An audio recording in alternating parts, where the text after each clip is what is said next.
దాదాపు 20కి పైగా కత్తిపోట్లు ఉన్నాయి బాలిక పైన. అంటే ఎంత కసితో హత్య చేసినట్టుగా మొత్తం పోలీసులు అనుమానించారు. కానీ ఇంత మైనర్ అబ్బాయి ఒక కత్తితోని ఒక మైనర్ అమ్మాయిని ఇంత దారుణంగా ఎలా హత్య చేశాడనే దానికే పోలీసులు ఒకసారిగా షాక్ గురయ్యారు. ఫస్ట్ మొదట ఆ బాబు చెప్తున్న మాటలు విని కూడా వాళ్ళు నిజమా కాదా అనే కన్ఫర్మేషన్ చేసుకోవడం కోసమే సమయం పట్టినట్టు తెలుస్తుంది. ఎందుకంటే నిన్ననే ఈ బాలుని అదుపులోకి తీసుకొని విచారించిన సందర్భంలో హత్య చేసినట్టుగా ఒప్పుకున్నట్టు తెలుస్తుంది. కానీ మైనర్ బాలుడు ఇంత దారుణంగా హత్య చేస్తాడా అని చెప్పేసి కూడా పోలీసులు అనుమానం వచ్చి మొత్తం ఈ కేసుకు సంబంధించిన మొత్తం ఇన్వెస్టిగేషన్ చేసి సహస్ర తల్లిదండ్రులను కూడా ఈరోజు ఉదయం పోలీస్ స్టేషన్కి పిలిచి వాళ్ళ కుటుంబానికి సంబంధించి ఏమైనా గొడవలు ఉన్నాయా, మీతో వారికి ఏమైనా ఎప్పుడైనా గొడవలు జరిగాయా, ఈ బాబు ఇలా చెప్తున్నాడు ఇది నిజమేనా అని చెప్పేసి కూడా అన్ని ప్రశ్నలు వేసిన తర్వాతే ఒక నిర్ధారణకు వచ్చారు. బాబే హత్య చేశాడు, ఈ బాబుతో ఈ కేసుకి సంబంధాలు ఉన్నాయనే సంబంధించిన పూర్తి ఆధారాలు సేకరించిన తర్వాతే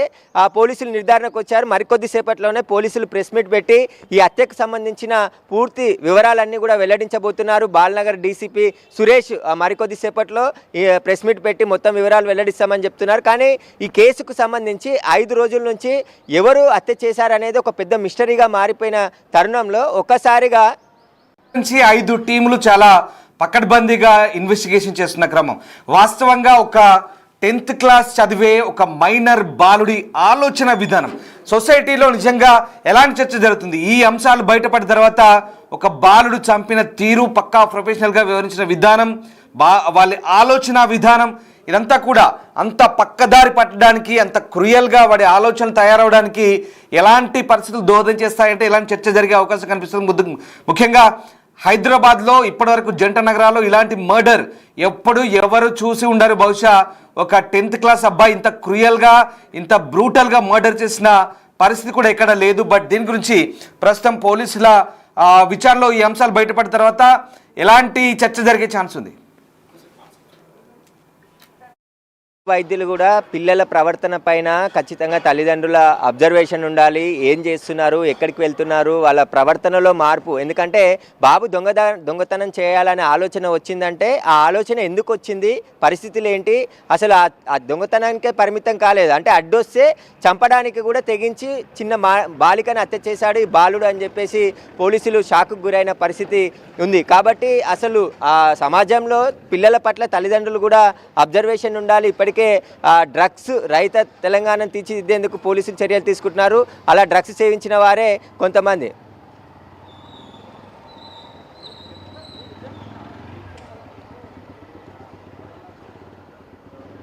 నమ్మలేని నిజాలు బయటపడుతున్నాయి. ఏం చెయ్యాలనేది కూడా పేపర్ పై ఒక బ్లూ ప్రింట్, ఎగ్జాక్ట్లీ ఒక బ్లూ ప్రింట్ రాసుకున్నాడు నిందితుడు, ఆ 10th క్లాస్ విద్యార్థి. నిజంగా మీరు నమ్ముతారని చెప్పే అంశాలు ముఖ్యంగా మిషన్ థెఫ్ట్ పేరుతో పక్కా ప్లాన్ చేసుకున్నాడు. పేపర్ పై స్టెప్ బై స్టెప్ రాసుకున్నాడు నిందితుడు. గో టు హోమ్, అలాగే remove the lock. First one go to home, second one remove the lock, third one take the money, అలాగే fourth one keep it god there, fifth one close the door, sixth one cutting with knife.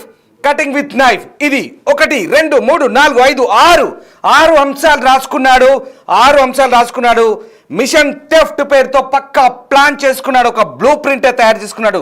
ఒక 10th class కుర్రాడు, ఒక 10th class అబ్బాయి ఇంత పక్కా ప్రొఫెషనల్గా step by step ప్రణాళికలు వేసుకొని ఒక పేపర్ పై స్కెచ్ వర్క్ చేసుకొని పేపర్ పై వర్క్ పెట్టి పేపర్ ప్లాన్ చేసుకొని ఇంత పక్కగా మర్డర్ చేశారంటే మీరు నమ్ముతారా? నిజంగా గ్రేటర్ హైదరాబాద్లో ఇలాంటి మర్డర్ మీరు కని విని ఎరిగి ఉండరు. బహుశా ఇంత పక్కా ప్రొఫెషనల్గా ఒక బాలుడు హత్య చేసి ఉంటాడు. దొంగతనం కోసం వెళ్ళి ఎవరైనా అడ్డొస్తే కూడా ఎలా హతమార్చాలో, ఏ రకంగా బయటపడాలో, ఏ రకంగా ఎంట్రీ ఇవ్వాలో, ఏ రకంగా వ్యవహారాన్ని చక్కబెట్టుకోవాలో, చివరికి ఏ రకంగా మారణాయుధాలు కూడా ఏ రకంగా వాడాలో కూడా రాసి పెట్టుకున్నాడు. 6 పాయింట్లు. ఎస్, ఎగ్జాక్ట్లీ 6 పాయింట్లు. ఏం చేయాలనేది పేపర్ పై బ్లూ ప్రింట్ తీసుకున్నాడు ఆ విద్యార్థి. ఎస్, నిజంగా ఇలాంటి ఘటనల గురించి వింటుంటే చాలా దారుణంగా అనిపిస్తుంది. ఇలాంటి వ్యక్తులు ఇలాంటి ఆలోచన ధోరణి కూడా తయారవుతుందా పిల్లల్లో అని కూడా ప్రస్తుతం సమాజంలో ఒక చర్చ జరుగుతుంది. ఎస్, సురేష్ జాయిన్ అవుతున్నారు మళ్ళీ నాతో. సురేష్, నిజంగా ఆ కుర్రాడు ఒక బ్లూ ప్రింట్ మాదిరిగా తయారు చేసుకొని పాయింట్ వైజ్గా ఎలా ఎంట్రీ ఇవ్వాలని దగ్గర నుంచి మొదలు పెడితే ఎలా ఎస్కేప్ అవ్వాలనే దాకా కూడా పూర్తి అంశాలను కూడా ఒక పేపర్పై రాసుకొని ముందు పేపర్ వర్క్ చేసుకొని పక్కా ప్లానింగ్తో మర్డర్ చేశాడు. అసలు ఎలా అనిపిస్తుంది?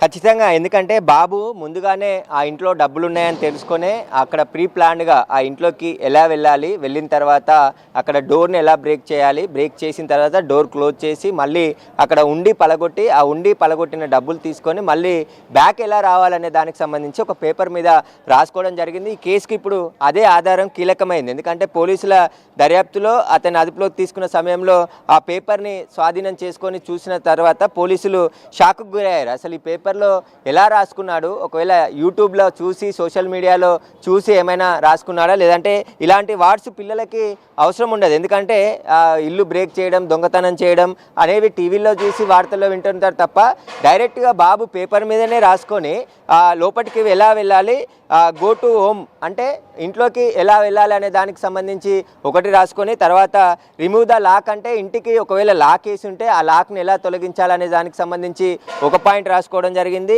టేక్ ద మనీ అంటే ఆ దేవుడి దగ్గర ఉన్నటువంటి డబ్బులన్నీ ఎలా తీసుకోవాలని చెప్పేసి దానికి సంబంధించి ఇక కీప్ ఇన్ గాడ్ వేర్ అనే దానికి సంబంధించి కూడా డేర్ అని చెప్పేసి కూడా రాసుకోవడం జరిగింది. క్లోజ్ ద డోర్ అని చెప్పేసి కూడా రాసిన, అంటే లోపలికి వెళ్ళిన తర్వాత ఆ డోర్కు పెట్టుకొని డబ్బులన్నీ కూడా తీసుకున్న తర్వాత అక్కడ నుంచి మళ్ళీ బయటకు వచ్చే విధంగా కటింగ్ విత్ నైఫ్ అంటే ఎవరైనా అడ్డుకుంటే వారిని కత్తితో పొడవడానికి కోసం కూడా అతను కత్తి తెచ్చుకున్నట్టు తెలుస్తుంది. ఎగ్జాక్ట్గా అతను రాసుకున్నట్టుగా ఇక్కడ అమలు చేశాడు. ఆ తర్వాత పక్కాగా బయటికి పారిపోవడం జరిగింది. ఆ తర్వాత పోలీసులకి ఒక్క క్లూ కూడా దొరకకుండా, ఎందుకంటే పోలీసులు అనేక రూమ్లోకి సంబంధించిన ఆధారాలన్నీ కూడా ప్రయత్నించారు. కానీ ఇక్కడ ఫింగర్ ప్రింట్స్ కూడా పోలీసులు తీసుకున్నారు. కాబట్టి ఇప్పుడు ఆ బాబు ఫింగర్ ప్రింట్స్ అక్కడ ఏమైనా ఉన్నాయా, లేదంటే చేతులకు కూడా గ్లౌజులు వేసుకొని ఇంట్లోకి వెళ్ళాడా, ఎందుకు ఇన్ని రోజులు లేట్ అయిందనే దానికి సంబంధించి కూడా పోలీసులు ఇన్వెస్టిగేషన్ చేస్తున్నారు. ఒకవేళ అక్కడ ఆ రూమ్లో ఉన్నటువంటి ఫింగర్ ప్రింట్స్కి బాబు ఫింగర్ ప్రింట్స్కి కూడా మ్యాచ్ అయి ఉంటుంది. ఒకవేళ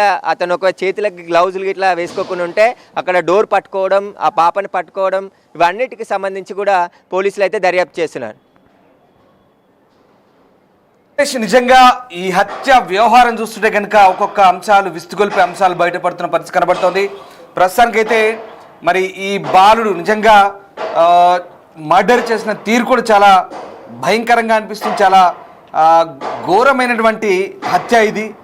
ఒక్కొక్క ప్రణాళిక పేపర్పై పెట్టి మరీ చేసుకుంటాడంటే ఈ మొత్తం వ్యవహారానికి మళ్ళీ చాలా స్టోరీల్లో మనం సురేష్ ఒకసారి డిస్కస్ చేసినప్పుడు ఈ మొత్తం వ్యవహారాలకు కూడా సోషల్ మీడియా ఇప్పుడున్నటువంటి ఈ టెక్నాలజీయే హత్యలకు లేదా నేరాలకు పురిగొల్పుతున్నాయి. చాలా పక్కాగా దాన్ని వాడుకొని ఇలాంటి నేరపూరిత ఆలోచనలు, నేరపూరిత కార్యక్రమాలకు పాల్పడుతున్నారనేది చాలా క్లియర్గా కనిపిస్తుంది.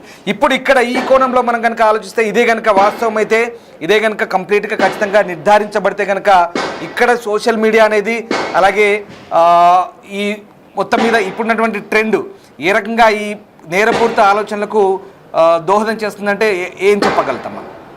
అంటే ఖచ్చితంగా సోషల్ మీడియాని మంచికి వాడొచ్చు, చెడుకు వాడొచ్చు అనే దానికి ఇదే నిదర్శనము. ఎందుకంటే సోషల్ మీడియా ద్వారా మంచి తీసుకోవాలి, కానీ చెడునే ఎక్కువగా తీసుకుంటున్నటువంటి పరిస్థితులు ఉన్నాయి. ప్రతిసారి ఏ మర్డర్ కేసు చూసుకున్నా సోషల్ మీడియా ద్వారానే. ఇప్పుడు ఇన్స్టాగ్రామ్స్ వీడియోస్ చేసి అందులో అప్లోడ్ చేయడం, కొన్ని హత్యలలో చూసినాం మనం. మెయిన్ ఆ వీడియోస్ కూడా కొన్ని హత్యకు కారణమైనటువంటి పరిస్థితులు కనబడుతున్నాయి.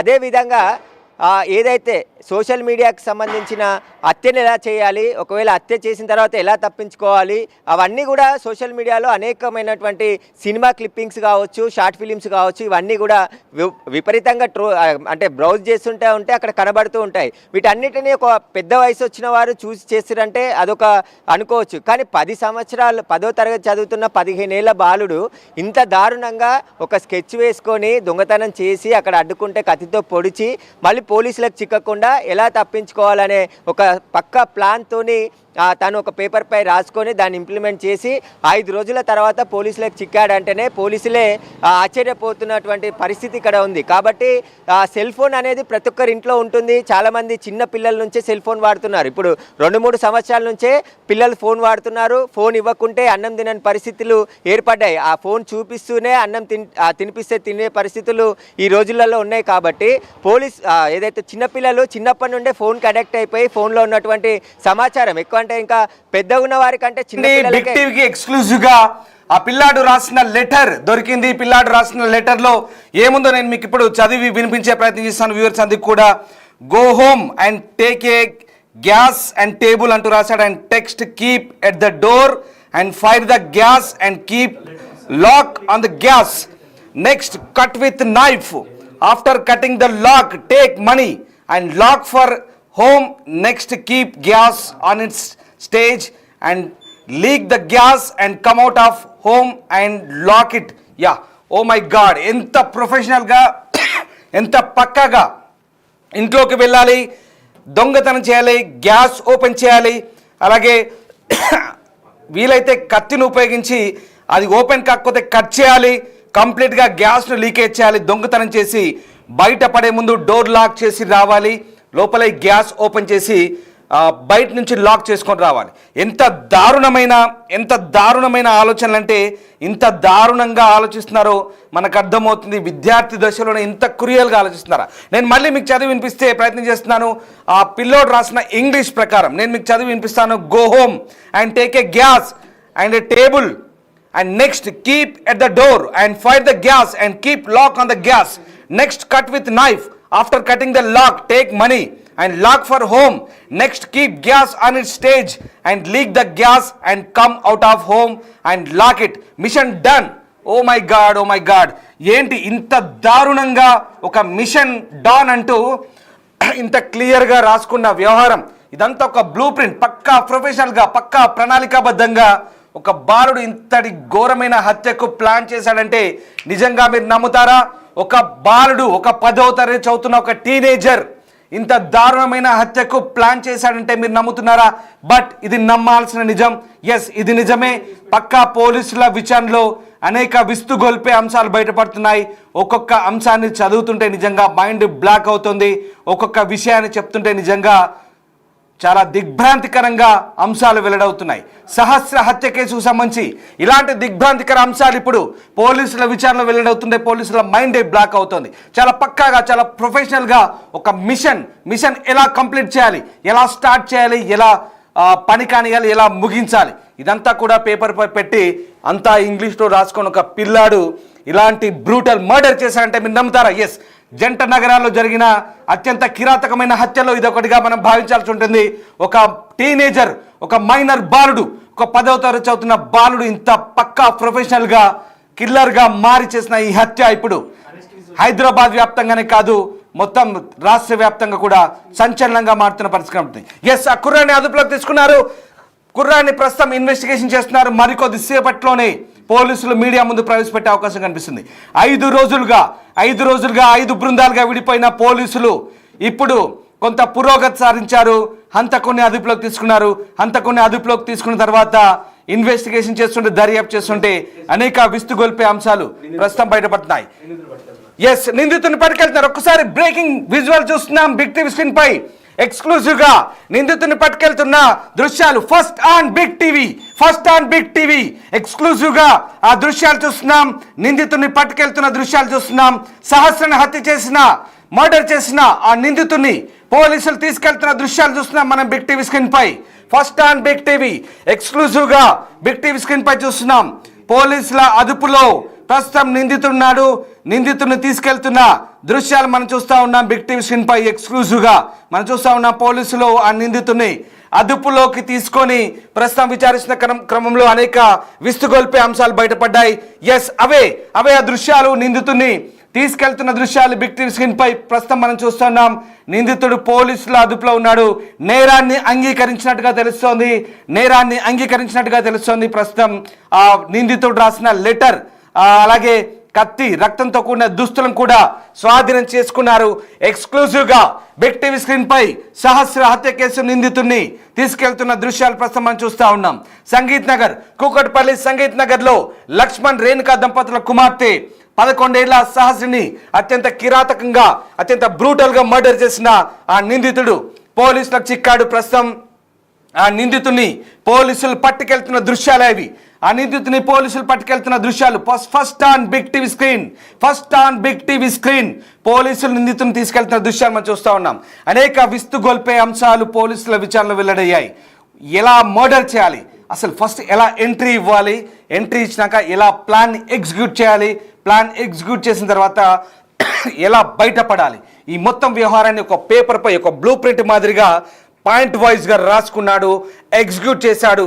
ఆధారాలు దొరకకుండా బయటపడదాం అనుకుంటు, కానీ ఒక సాఫ్ట్వేర్ ఇంజనీర్ ఇచ్చిన సమాచారంతో 5 రోజులుగా 5 బృందాలుగా గాలిస్తున్నటువంటి పోలీసులకు దర్యాప్తులో విస్తుగొల్పే అంశాలు, మైండ్ బ్లాక్ అయ్యే అంశాలు బయటపడ్డాయి. ప్రస్తుతం సహస్రని హత్య చేసిన నిందితుడు పోలీసుల అదుపులో ఉన్నాడు. అదిగో అవే ఆ దృశ్యాలు. సహస్రని హత్య చేసిన నిందితుడు 10వ తరగతి చదువుతున్న బాలుడిని పోలీసులు తీసుకెళ్తున్న దృశ్యాలు first on big TV exclusive గా చూస్తున్నాం. బిగ్ టీవీ స్క్రీన్ పై పోలీసులు నిందితుడిని తీసుకెళ్తున్న దృశ్యాలు ప్రస్తుతం మనం కనబడతా ఉన్నాయి. నిందితుడిని విచారిస్తున్న క్రమంలో అనేక విస్తుగొల్పే అంశాలైతే బయటపడ్డాయి. సహస్రను హత్య చేసిన నిందితుడు దొరికాడు. ఎస్, నిజమే, సహస్రను హత్య చేసిన నిందితుడు దొరికాడు. ప్రస్తుతం ఆ నిందితుడిని పోలీసులు పట్టుకెళ్తున్న దృశ్యాలు ప్రస్తుతం మనం చూస్తూ ఉన్నాం. ప్రస్తుతం ఆ పోలీసులు నిందితుడు బాలానగర్ పోలీసులు అదుపులో ఉన్నాడు. బాలానగర్ పోలీసులు ఆ నిందితుడిని తీసుకెళ్తున్న దృశ్యాలు చూస్తూ ఉన్నాం. బాలానగర్ పోలీసులు ప్రస్తుతం ఆ నిందితుడిని పట్టుకొని విచారిస్తున్న క్రమం, ఒక్కొక్క అంశాలు బయటపడుతుండే, విస్తుగొల్పే అంశాలన్నీ కూడా అన్నీ బయటపడుతున్నాయి. ఆ హంతకుడు ఒక టీనేజర్ ఇంత దారుణంగా హత్య చేశారంటే మీరు నమ్ముతున్నారా? ఒక టీనేజర్ ఇంత క్రూయల్గా మర్డర్ చేశారంటే నమ్ముతున్నారా? ఆ నిందితుని తీసుకెళ్తున్న క్రమంలో, ఆ నిందితుని గురించి అంశాలు చెప్తున్న క్రమంలో నిజంగా ఒక రకమైనటువంటి ఎగ్జైట్మెంట్. అందుకే నేను అంత ఖచ్చితంగా అంత గట్టిగా అరిచి చెప్పాల్సి వస్తుంది మీకు నిందితుడి దృశ్యాలకు సంబంధించి. ఎందుకంటే ఇది ఒక చాలా దారుణమైన కిరాతకమైన మర్డర్. ఆ మర్డర్స్ని ఆ నిందితుని తీసుకెళ్తున్న క్రమంలో అదిగో అతడే నిందితుడు అని మీకు మేము ఖచ్చితంగా బిగ్ టీవీ స్క్రీన్ పై చూపించే ప్రయత్నం చేస్తున్నాం ఎక్స్క్లూజివ్గా. అందుకే ఆ వివరాల గురించి ఇంత ఖచ్చితంగా మీకు చాలా పక్కడ్బందీగా చెప్పే ప్రయత్నం చేస్తాం. ఎస్, మా కొలీగ్ విజయ్ ప్రస్తుతం పోలీస్ స్టేషన్ నుంచి జాయిన్ అవుతున్నారు. బాలానగర్ పిఎస్ నుంచి నా కొలీగ్ విజయ్ జాయిన్ అవుతున్నారు. వరుసగా మా కొలీగ్స్ అంతా కూడా ఇదే కేసును ఛేదించే క్రమంలో ప్రస్తుతం అంతా కూడా సీరియస్గా వర్క్ చేస్తున్నారు. రైట్, విజయ్ జాయిన్ అవుతున్నారు. ఎస్, ఒకసారి బాలానగర్ పిఎస్ దగ్గరికి వెళ్లే ముందు ఒకసారి ఆ దృశ్యాలు మళ్ళీ చూడండి. ఆ దృశ్యాలు నిందితుడిని పట్టుకెళ్తున్న దృశ్యాలు. ఒక సాఫ్ట్వేర్ ఇంజనీర్ ఇచ్చిన ఒక సమాచారంతో నిందితుడిని పట్టుకెళ్తున్నారు. ఆ నిందితుడిని ఇంట్రాగేట్ చేసిన క్రమంలో అనేక అంశాలు బయటపడ్డాయి. ఎస్, నా కొలీగ్ విజయ్ నాతో జాయిన్ అవుతున్నారు. విజయ్, నిందితుడిని పట్టుకున్న క్రమంలో ప్రస్తుతం పోలీసులు అనేక అంశాలు ఇప్పుడు చూస్తా ఉన్నాం కదా, ఈ గోడ చూస్తా ఉన్నాం కదా, ఈ గేటు ఏదైతే గేట్ ఉందో ఈ హైట్ లో ఒక గోడ ఉంది. సో ఈ గోడని దూకి లోపలికి ఎలా వెళ్తాడు, గోడ దూకి లోపలికి ఎలా వెళ్తాడు, అలాగే ఆ వ్యక్తి మర్డర్ చేసి హత్య చేసిన తర్వాత బయటికి ఎలా ఎస్కేప్ అవుతాడన్నటువంటి కోణంలో కూడా పోలీసులు దర్యాప్తును కొనసాగిస్తూ ఉన్నారు. ముఖ్యంగా అక్కడ ఉన్నటువంటి వాళ్ళందరూ కూడా అసలు పాప ఎంత యాక్టివ్గా ఉంటుంది అంటే అత్యంత యాక్టివ్గా ఉండేది, అందరితో కూడా చాలా కలివిడిగా ఉండేది. చిన్న పాప 11-12 సంవత్సరాలు ఉన్నటువంటి వయసు కలిగినటువంటి పాప అందరితో కలివిడిగా ఉంటూ ఇట్లాంటి ఘటన జరిగేసరికి అందరూ ఒక్కసారిగా ఉలిక్కిపడ్డటువంటి సందర్భం అయితే కనిపిస్తుంది. మరొక పక్క ఈ 10వ తరగతి బాలుడు హత్య చేయడం ఏంటి, మరి ఇంత దారుణంగానా అంటే అంత ధైర్యం ఎలా వచ్చింది? అండ్ మోరోవర్ అసలు ఏదైనా సరే చిన్న వయసులో తప్పు చేస్తే ఇట్టే దొరికిపోతారు పిల్లలు, కానీ ఆ పిల్లవాడు దొరకకుండా, బాలుడు దొరకకుండా 4 రోజుల వరకు కూడా ఎలా ఉండగలిగాడు అన్నటువంటిది క్వశ్చన్ అయితే అందరి మెదళ్ళలో కూడా మెదులుతున్నటువంటి పరిస్థితి కనిపిస్తూ ఉంది. మరి ముఖ్యంగా హత్య చేసిన తర్వాత పక్కనే దాక్కున్నట్టు కూడా తెలుస్తుంది. సుమారుగా 15 గంటల నుంచి 20 నిమిషాలు కూడా పక్కనే దాక్కోవడము. అలాగే అత్యంత దారుణమైనటువంటి విషయం ఏంటంటే ఏ క్లూ, చిన్న క్లూ, ఈవెన్ తన తల వెంట్రుక కూడా అక్కడ లభించినటువంటి పరిస్థితి ఉంది. సో ఎలా ఇంత పకడ్బందీగా, అది పట్ట పగలు ఎలా చేయగలిగాడనేటువంటిది అందరినైతే విస్మయానికి గురి చేస్తున్నటువంటి పరిస్థితి కనిపిస్తూ ఉంది. ఎటకేలకైతే కూకట్పల్లి పోలీసులు గత కొంతకాలంగా 4 రోజులుగా కూడా తీవ్ర కలకలం రేపినటువంటి సహస్ర మర్డర్ మిస్టరీని అయితే ఛేదించగలిగినట్టు కూడా తెలుస్తోంది. ఇప్పటికే ఆ బాలుని అదుపులోకి తీసుకొని విచారించేటువంటి కార్యక్రమం అయితే మొదలు పెడుతున్నటువంటి సిచ్యువేషన్ కనిపిస్తూ ఉంది. స్వామి,